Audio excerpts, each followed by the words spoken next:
Olá, pessoal, tudo bem? Boa tarde, bom dia, boa noite, estamos de volta. Tivemos um problema de internet, um problema técnico na primeira etapa ali da aula, mas a gente vai dar continuidade na finalização do raciocínio do tema ali que a gente estava propondo. E eu espero que não tenhamos mais nenhum empecilho. A gente vai tentar chegar hoje aqui e terminar essa parte até uma introdução de células. São aqueles que transitam no compartimento da casa, né? São as células, um pouquinho falar delas, mas a gente vai ter uma aula para aprofundar só sobre elas. E depois a gente dá uma quebradinha aqui na aula de novo e vai trabalhar um pouco da imunidade adquirida e segue direto. Então, essa primeira aula é como se ela tivesse fatiadinha em 3 partes. Então, a gente mostrou esse slide anterior para vocês, discutimos sobre ele. E o que a gente estava só finalizando é essa etapa aqui, última da seleção negativa, a falta de uma seleção positiva quando ela não reage. E quando ela já reage demais, que é a questão da célula sair com equilíbrio, né, com o ego. A célula tem que sair primeiro feliz, sabendo o que ela tem que fazer para poder ela se realizar e ter sucesso. Então, o sucesso é aqui na seleção positiva, tá? A gente vai falar mais na frente um pouco sobre esse processo, dessa seleção, quando a gente tiver uma aula exclusiva só de educação química. Então, essa imagem, ela mostra os 2 lugares da casa onde ocorre a criação das ideias, tanto a criação quanto a maturação. Aqui a medula, o timo. Quem está maturando aqui na medula? A célula B. Então, você vê quando ela está tendo muita reação, quando ela está muito apaixonada pela medula, quando ela interage demais com os antígenos da medula, essa célula não pode sair, então ela passa por um processo de negação, ela é selecionada negativamente, porque se ela sair desse jeito, caso alguns fragmentos saiam, algumas células saiam, essa célula ela vai ser uma célula, o que a gente fala, muito autorreativa. E isso não é bom para a homeostasia corporal. Apesar de que alguns grupos, sim, podem passar por esse processo e acabar escapando dessa apoptose controlada na medula. Aqui, um outro grupo é quando a célula sai extremamente madura, apta, e com todos os seus marcadores de membrana que diz que ela é uma célula efetiva para realizar suas funções na periferia. Aqui, a gente tem a célula que saiu imatura da medula, migra para uma circulação muito específica para o timo, chega no timo, passa por seus vários estágios de desenvolvimento, conforme o parênquima do timo vai apresentando para ela esses antígenos, e vai polarizando essa célula para um perfil CD4 ou CD8, que é aqui no timo que essa célula polariza, ou para CD4 ou para CD8. E aquelas que não têm nenhum padrão de seleção negativa ou falta de uma seleção positiva, essas células então migram para a periferia para exercer suas funções. Esse desenho aqui é o desenho estrutural de uma imunoglobulina, que é um anticorpo, onde a gente vai ver mais na frente que as imunoglobulinas, elas são os marcadores de membrana e, ao mesmo tempo, também os receptores de membrana de uma célula B, que são as células que nós chamamos de... cujos os receptores não são fixos, são secretados, tá? Então, a gente vai avançando um pouco e a gente vai entrando em contato com essas células mais na frente. Aqui, o que a gente vem trazer para vocês? Apresentar os órgãos do compartilhamento. Esse aqui é um linfonodo, é uma massa de um tecido linfóide, né, que é uma aglomeração, vamos dizer assim, um enovelado de um vaso linfático, né, e esses linfonodos, eles têm uma ampla circulação sanguínea e uma circulação linfática. Então, se você olha aqui, ele tem tanto uma circulação sanguínea, tá aqui uma artéria, uma veia, no sistema porta, então, e a gente tem os vasos linfáticos aferentes, que é por onde vêm os antígenos, que são drenados da linfa, e, posteriormente, a saída desses antígenos das células do sistema imunológico pelo vaso linfático aferente. Anatomicamente, ele é dividido em uma região cortical, né, uma região cortical, aí o paracortical, né, e cortical, paracortical e uma região medular. Tá? Geralmente, nessa transição de região cortical e paracortical, que a gente encontra literalmente o centro de germinação, o ponto de encontro dos linfócitos e dos leucócitos, mais precisamente. Então, o antígeno que vem da drenagem linfática encontra esses leucócitos aqui. Pode dar ROC ou não, né? Então, pode ter uma interação que leve uma resposta imunológica, assim como pode ter uma interação que só mantenha a sobrevida dessa célula. Tá? Então, a gente trabalha muito com todos os órgãos que a gente vai apresentar aqui para vocês agora, a gente consegue manipular no que a gente chama de imunologia experimental. Aqui, a gente pode tirar o linfonodo, pesar esse linfonodo, ver o aumento do volume dele. Quanto mais edemasiado ele fica, significa dizer que mais células estão proliferando naquele lugar. Sabe onde você sente isso muito facilmente? Quando você tem aquilo que a gente chama popularmente de íngua, né? Quando você toca nos linfonodos da axila, toca nos linfonodos da virilha. As próprias amígdalas na região aqui do início da boca, que a gente chama de garganta, né? A amígdala não é garganta, viu, gente? A amígdala, ela é uma estrutura linfóide que está aqui nessa região primordial aqui do esôfago, né? Então, próximo ao esôfago. Então, o inchaço da amígdala nada mais é do que o inchaço do linfonodo. O inchaço de uma adenoide nada mais é do que o inchaço de um tipo de linfonodo, que tem um nome específico, né, como adenoide, tonsilas, enfim, e aí vai. O que é esse inchaço, professor? É o aumento da proliferação celular. É sinal que encontrou um antígeno capaz de estimular a proliferação, ou seja, o aumento de cópias dessas células que a gente está trabalhando, os leucócitos. Então, essa aqui é a parte histológica do órgão. Então, aqui você observa aqueles centros de germinação, aqui, ó, na histologia. Ele é revestido por uma cápsula, que pode ter tecido conjuntivo, tecido adiposo, dependendo da área onde você retira. E aqui é uma parte muito de polpa branca. Porque a gente vai ver no baço mais na frente que o baço ele tem uma divisão entre polpa branca e polpa vermelha. O mesentério, que também passa a ser um órgão hoje que já está fazendo parte de alguns livros da área de imunologia, histologia, enfim.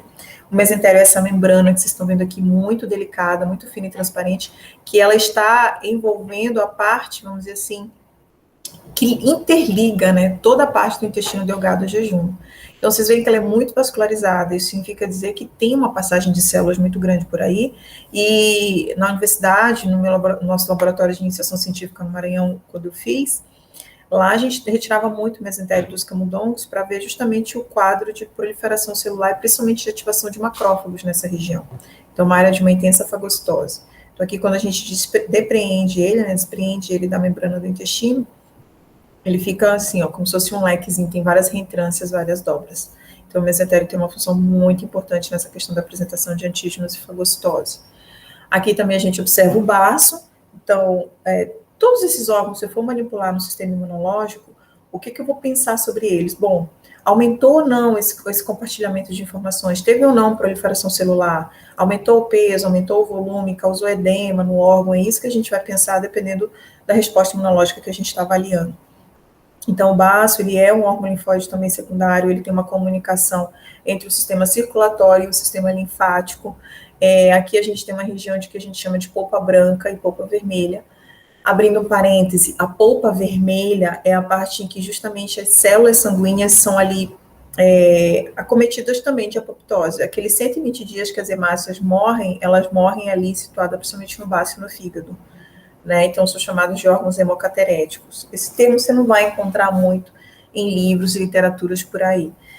E aí aqui, então, a gente tem as regiões de germinação, igualmente, da mesma maneira como a gente viu no linfonodo, e também supõe-se também no mesentério, onde ocorre uma expansão desse órgão no intuito de ter maior proliferação de células, né, que sejam aptas a ter uma resposta imunológica. A histologia também dele, isso é muito comum a gente ver nas aulas práticas, seja de histologia ou seja de imunologia, para o aluno identificar o órgão numa lâmina histológica, saber quando ele é saudável e as estruturas que compõem o órgão, né? Então, também tem uma cápsula de tecido conjuntivo, é preenchido por tecido conjuntivo, aqui é a região de polpa branca, e a gente tem as regiões de polpa vermelha. Então, uma função fisiológica dele aqui, mostrando o sistema porta, né, que ele tem, a circulação sanguínea que leva esses antígenos, essas informações, tanto para a área de germinação de células B, quanto aqui para uma área de células T, e a consequente recirculação desses linfócitos e leucócitos que estão nessa região. Eles estão sempre recirculando entre os órgãos linfóides e a circulação sanguínea.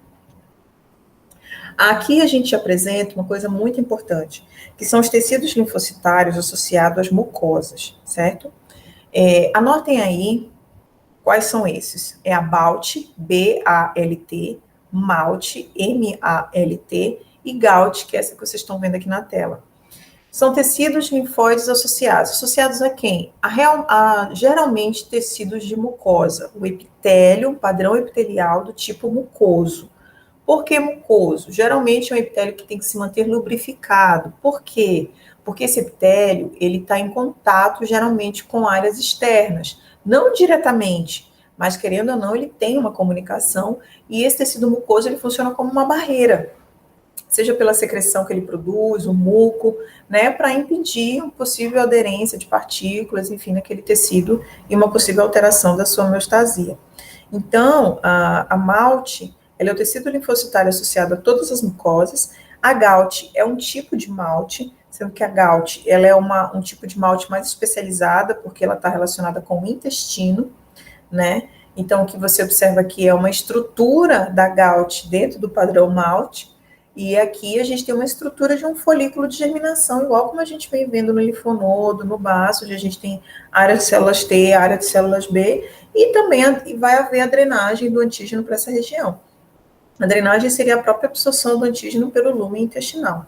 Esses pontos escuros que vocês estão olhando aqui, nessa fotografia em preto e branco, nada mais são do que os núcleos de linfócitos, tá bom? Então, essa é uma região de prevenção, né? Estou ali na região de mucosa, até porque o intestino, ele é uma área de muita absorção, né? De partículas, de nutrientes, enfim. Então, é uma área, assim, que precisa ser muito bem resguardada. E é uma área que nos ajuda a ter tolerância na vida com o que a gente vai encontrando no decorrer da vida. A primeira tolerância que é gerada para nós mesmos, ela ocorre no timo. A gente vai ver isso em aulas mais específicas. E a segunda tolerância ocorre em nível de intestino, tá? Então, aqui, aquela estrutura lá, que a gente viu de uma GALT, é um centro de germinação do que a gente chama de uma placa de Peyer. Então, a placa de Peyer é uma GALT, e a GALT está no padrão de uma malte, né? Então, as placas de Peyer são esses centros de germinação aqui, ó. A gente viu aqui a cripta, né, que é a parte final de uma velocidade, onde por aumentar a superfície de absorção, esse nutriente, então, pode ser filtrado e pode cair na circulação sanguínea, e uns deles ou não podem ser apresentados aos linfócitos, gerando ou não uma resposta imunológica. Aqui a gente tem uma figura ampliada daquilo que a gente viu, mostrando que o intestino ele é uma região circular, tem um corte transversal, e as setas aí estão apontando para a gente aonde se encontra as placas de Peyer, tá? E aí um desenho ilustrativo aqui do lado também mostrando. Aqui enfatizando esse desenho ampliado, né, daquela imagem que a gente viu lá na microscopia, e aqui mostrando toda a estrutura de um centro de germinação, o antígeno, né, e todo o contato desse antígeno com as regiões de germinação. Bom, terminando aquela etapa dos órgãos, a gente vai falar um pouco das células do sistema imune, tá? Então, falando onde elas se encontram, as funções, a gente não vai aprofundar ainda diretamente, a gente vai tomar aula só para aprofundar, tá bom? Falar um pouco dos marcadores de membrana, origem, quando elas começaram a ser estudadas, alguns pontos como esses.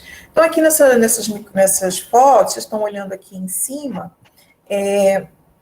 uma microscopia eletrônica de varredura, né, bem à base de imunofluorescência, onde a gente tem aí amarelo os leucócitos, né, os linfócitos propriamente dito, e em vermelho as hemácias. Aqui uma outra microscopia eletrônica de varredura, aqui a estrutura de um vaso sanguíneo com a circulação sanguínea no interior, representada aí as hemácias. E a dinâmica suposta aí na outra figurinha da circulação sanguínea, onde circula tanto os vasos, onde circula tanto as células vermelhas quanto as células brancas. Então, quem são essas células? Aqui a gente dá um apanhado geral delas para vocês. Então, essas que a gente está te apresentando aqui, elas têm subpopulações, tá? Aqui é a população grossa, geral. Então, o linfócito B, que nele está preso às estruturas dos anticorpos. A célula T, que a célula T também faz parte, ela gera a raiz também de uma célula NK. O macrófago, que é a célula Godinha, a célula da fagocitose, que ela é uma célula muito deformada, porque ela quer fagocitar onde você coloca. Se você coloca o macrófago em cima de uma mesa, ele quer fagocitar a mesa, né? E as proteínas do sistema complemento, que são muito importantes para potencializar a fagocitose, né, para ativar processos inflamatórios, enfim. Tem uma ação muito sistêmica e até melhorar a resposta contra infecções bacterianas. Esse mapa a gente já viu na nossa primeira aula lá, síncrona ao vivo, Mas aqui a gente quer enfatizar dois pontos importantes. Eu não vou enfatizar aqui a stem cell, a célula-mãe. Não, eu quero enfatizar o momento em que células do sistema imunológico estão na circulação sanguínea e quando elas migram para o tecido. Será que elas atribuem funções diferentes, nomes diferentes? É isso que a gente quer te mostrar. Então, por exemplo, o linfócito B, quando ele está na circulação sanguínea, ele é B inativo. Quando ele se torna efetor ainda na circulação sanguínea, ele se transforma em plasmócito, tá? Esse efetor, ele não é aqui no tecido, vê que tem uma quebra bem aqui, tá? Isso aqui não é tecido, essa parte aqui, tecido, é só essa. Até isso a gente tem que aprender a estudar desenho. Então, essas células aqui, elas continuam na circulação sanguínea, só que elas têm um momento que estão inativas e outras elas estão ativadas, tá bom? Então, quando a célula B está ativada, ela é chamada de plasmócito. E quando a célula B está inativa, ela é chamada apenas de célula B. Professora, e o que é um plasmócito?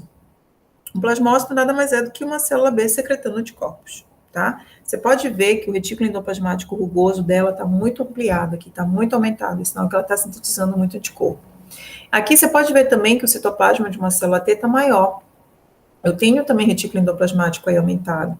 Por quê? Porque ela está sintetizando muitas citocinas, né? Por quê? Porque ela foi ativada. Quem ativou, professora? O antígeno em questão. A resposta imunológica a qual elas foram convidadas a participar. Agora, quando a gente vai para esse grupo de células aqui mieloides, quando eles migram para o tecido, mais precisamente aqui, um precursor que é desconhecido na circulação sanguínea do mastócito, ele, quando migra para o tecido, ele se transforma em mastócito. Professor, onde é que a gente acha mastócito? Você pode me perguntar. Nos tecidos. Você só vai ver mastócito no tecido. E, mais precisamente, onde? Ao redor de vasos sanguíneos, de vasos periféricos. Por quê? Porque ele tem grânulos pré-formados no interior dele, que são chamados de histamina. E a histamina, ela participa ativamente da ativação, né? Ela participa ativamente de uma resposta imune inflamatória, tá? Através dos receptores de histamina. Então, promovendo vasodilatação, enfim, tudo que a gente vai aprendendo um pouco mais no começo, que você já tem conhecimento. E esse aqui é muito legal, esse aqui às vezes é muito pegadinha, cai muito em provas de concurso. Os monócitos. O monócito, ele é monócito na circulação sanguínea. Quando ele migra para o tecido, ele é chamado de macrófago, tá? Então, nesse slide, é isso que eu queria abordar com vocês, assim, para ficar um pouquinho mais claro. E aí, esse é o mapa, né, que a gente conhece. Desses glóbulos brancos, desses leucócitos. Então, a gente já te apresentou muitos deles, a gente vai agora detalhar mais precisamente onde a gente encontra as funções. Quando a gente estuda em laboratório essas células, a gente geralmente estuda na forma de um esfregaço sanguíneo, como vocês estão olhando aqui agora. E aí o objetivo é a gente fazer tanto a contagem global quanto uma contagem diferencial. O que é o diferencial? É o percentual. Quanto eu tenho de cada tipo celular dentro de um total de 100 células, né? E aqui, a gente, vamos lá, vamos entender um pouquinho cada uma. Então, tá aqui os desenhos esquemáticos, à esquerda, ao centro, os tipos de testes que eu realizo e onde eu posso diagnosticar. Então, uns são histológicos, outros são esfregaço sanguíneo, e a atividade que realiza. Então, o macrófago é a célula-chave da fagocitose, eu só vou ver macrófago no tecido. Então, isso aqui é um corte histológico. Você pode ver o quanto ela é uma célula muito desengonçada, o citoplasma. Neutrófilo, ele é a célula que aumenta muito nas respostas bacterianas. É a célula também de fagocitose e muito ativada em respostas microbianas. É aquele que tem o núcleo muito segmentado, né? Isso aqui é um esfregaço sanguíneo. O eose é uma célula que participa ativamente tanto de respostas imunes alérgicas quanto de respostas imunes a verminoses, a iomintos, né? O núcleo dele é como se a gente dissesse que tem um formato de um fone de ouvido. Não é sempre assim cinematográfico não, viu, gente? Mas eles têm grânulos bem alaranjados no citoplasma, muito acidófilo o citoplasma dele, né? E também no esfregaço sanguíneo que a gente observa. Basófilo é aquela célula que também tem um núcleo segmentado e o citoplasma dele é muito marcado por grânulos mais azuis, né? E fica tipo uma borra de café. Aqui ainda se colocava como desconhecida a função dele, mas não é não. Ele vê-se que hoje ele tem uma participação efetiva na resposta alérgica. Mastócitos, que o precursor é um pouco desconhecido na circulação sanguínea, mas a gente sabe que ele é muito presente nos tecidos e que está muito na periferia de vasos sanguíneos. Então, isso aqui é um corte histológico e que ele libera muita histamina e outros grânulos vasoativos, tá? E aqui a gente tem a célula NK, que é um tipo de linfócito, né? Que esse aqui a gente Na verdade, essa imagem que eu digo, não dá nem para saber se é uma NK. Eu digo que é um linfócito, tá? Não dá para saber aqui, nessa imagem, se eu estou tratando de um linfócito T, B ou uma NK. Por quê? Porque eles têm a mesma morfologia. O que vai me dizer se é uma T, se é uma B ou uma NK é o marcador de membrana que eles possuem. Porém, se eu estiver trabalhando realmente com uma NK, qual é a função de uma célula NK? É a célula que dá o beijo da morte. É aquela célula que mata uma outra célula por citotoxicidade. Como é que ela faz isso? Quando ela se liga numa célula que está doente, ela libera grânulos de perfurina, ela libera coisas para ir furando a membrana. Depois que ela abre o caminho que fura a membrana, ela libera outras substâncias que vão digerir, uma enzima de digestão da proteína daquela célula. Então, ao fazer isso, ela acaba que promove um desequilíbrio osmótico na célula e a célula morre, né? Por desequilíbrio osmótico. É como se fosse uma indução também de uma apoptose. Então, é uma morte silenciosa também, não é uma morte escandalosa, tá?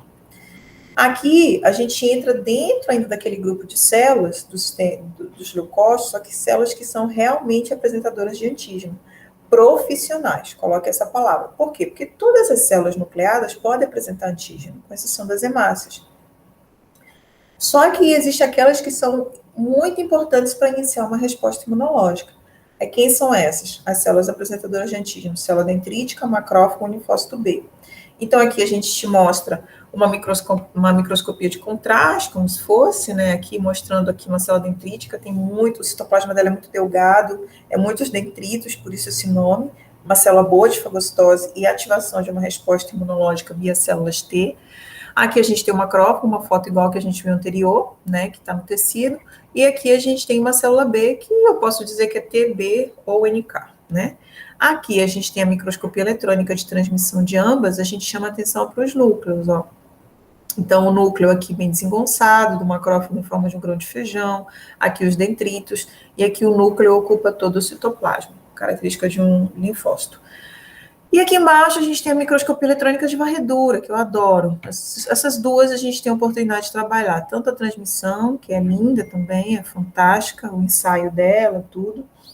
E também aqui a gente tem a microscopia eletrônica de varredura, tá bom? E mostrando aqui até o macrófago fagocitando uma hemácia, que é muito comum. E esses pontinhos brancos aqui nada mais são do que as imunoglobulinas, os receptores de uma célula B. Não se preocupe que a gente vai ter uma aula só para mostrar como é que funciona essa apresentação de antígeno. Aí aqui, o sistema imune é feito disso, né, de células dele, células colaboradoras. Aqui é um protótipo de um hemograma, não é um hemograma. É só uma contagem de células. Imagina que a gente contou o número de hemácias, lá da sangria do animalzinho que a gente fez, plaqueta e os tipos de leucócitos que ele tem. A gente conta tanto global quanto diferencial. Esse é o global e esse é o diferencial, tá? E aí a gente tem uns parâmetros que seguem para dizer se está normal, se está abaixo, se está na média, se está acima, né? E em função do normal ou do abaixo ou do acima, a gente consegue distinguir um pouco e direcionar um possível quadro de uma infecção, de um paciente, alguma coisa assim. Aqui, a gente quer te apresentar essas células no padrão um pouco mais molecular, tá? Ou seja, professora, essas células quando ficam maduras, elas têm receptores de membrana? Tem. E esses receptores ajudam a gente a identificar através da biologia molecular, tá bom? Então, por exemplo, a maior população de células que a gente encontra no sistema imune, se você puder ver aqui, é os linfócitos T, ó. Eles têm marcadores CD3 positivo. Nessa fatia, vem logo em seguida a maior população de células CD4 positiva, que saíram do timo sabendo que são CD4. Depois, células CD8 positivas, seria uma menor fatia, e por menos as células duplamente negativas, que eu comentei um pouquinho com vocês lá na educação química.